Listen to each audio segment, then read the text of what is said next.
Here's a fix to one of the most common problems I see as a Golf Digest Best in State California coach. I see this one all the time, and particularly I got a video sent to me from Kevin, very good golf swing, asked me to just take a little peek at it, and I said no problem. And I saw that he was very much doing the right things, except he had one piece that was just kind of cramming in and getting in his way. So Kevin, let's take a look here. You see his video. As you can see, he's got a nice turn, good takeaway, nice leverage in that trail hand at the top of his swing. But in his transition, he kind of stays high on his legs, shifts over kind of laterally, and has a little hop onto his toes in the middle of his swing. Why does he do that? Everything we do is for a reason. And that little move there in the middle is kind of throwing off his whole swing, even though it's a beautiful looking swing. So we got to fix that little spot, and he's going to fall right into place. Instead, we want to look at it. Right now, he's going back. And the reason he loses his balance and has to do that little hop is because he's pushing his hands down in front of him while he's still on his back leg. So there's nothing to hit with. We need coil, we need leverage, we need load. We need the club shaft itself to load into our wrist. We need energy stored and not just throw it from here. What we're gonna do is do the transition. This is the key.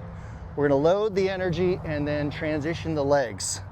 Look at my trail arm. Look at the structure that creates nice wide one-piece takeaway. Gets into the knuckle, starts to get to that throwing motion. Right as we're getting to the top, we use our legs. Look what my elbow does naturally. It's out here and then boom, it's right on my side, right in that throwing position. So we go wide, click. The trick here is, you notice I got a little lower and I'm impossibly balanced, at least that's what I'm attempting to be. Perfectly balanced. If I'm a little on my trail leg, I'm gonna miss the shot, okay? You cannot release the club properly if you're not in balance. Why? Because the release is everything. If you're on your back foot, you can't throw everything, you can't rotate. There's something that's gonna be missing, but your mind's gonna overcompensate and just save it. Unfortunately, if you get a little success with that save, your mind's just gonna optimize that move, not a full release. And anything that has to be saved is diminished. Lost power, lost control, lose direction, consistency, everything's gonna be diminished. Even if you're able to do a few of them pretty good, you'd be able to hit a lot farther and be more consistent if you get into sequence. So the sequence is the one-piece takeaway, feeling tall or level, certainly tall on the trail side, and then watch the knees come back in. And that's when we go from this up position, top of the swing, to transition. And if I'm in this spot where I can literally jump this way, I know I'm in balance. And if I'm balanced, I can release everything. What Kevin's doing is he's going back, getting tall, going across and bringing his hands in. But now he's up on his toes a little bit. Now he's just got a little bit of a jump here. Obviously, I'm being very dramatic about the example. But you can see it's like, I don't have the energy. Versus getting a little low, wham! Now we can stand and face an uppercut. Now I can throw everything, go right to my tippy toe. That happens, the only way you get to your tippy toe is being in balance. Okay, so we combo those up. We get this nice big turn. Get the legs under us. Notice what they do is twist back, maybe just this knee. A lot of times if you just do this knee, this one follows. If you just do this knee, this one kicks out. Some people like to do both knees. I just like to think of shortstop to first base or a cat landing. Click. Because I want to feel like I'm in this throwing motion, all this leverage stored up, the body, the coil, the trail arm.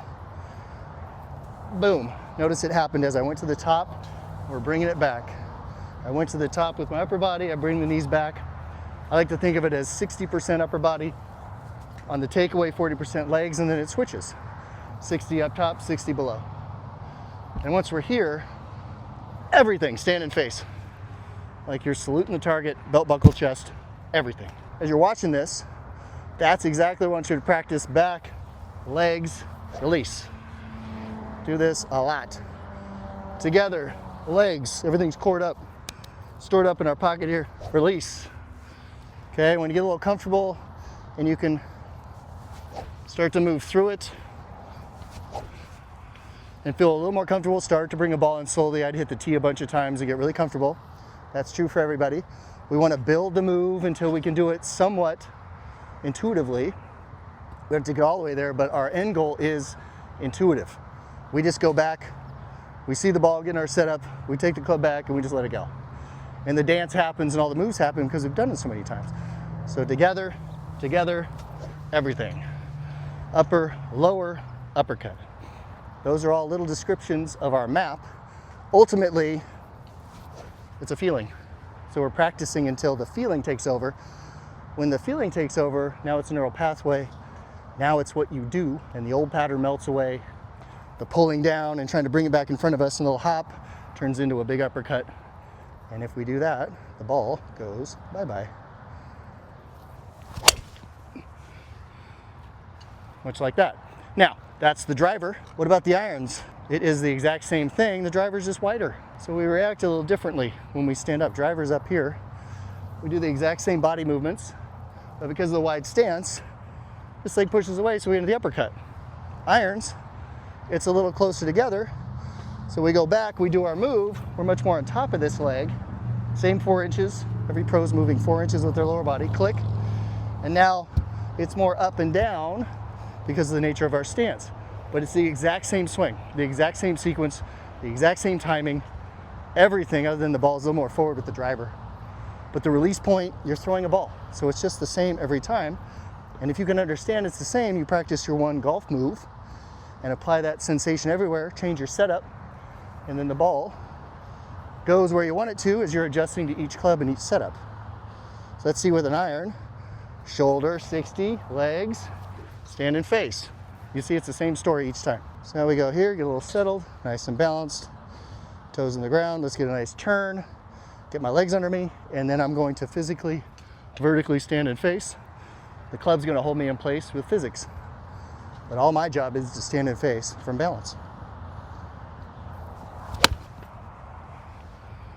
Just like that. The quality of my shot will be on the quality of my balance and my ability to release.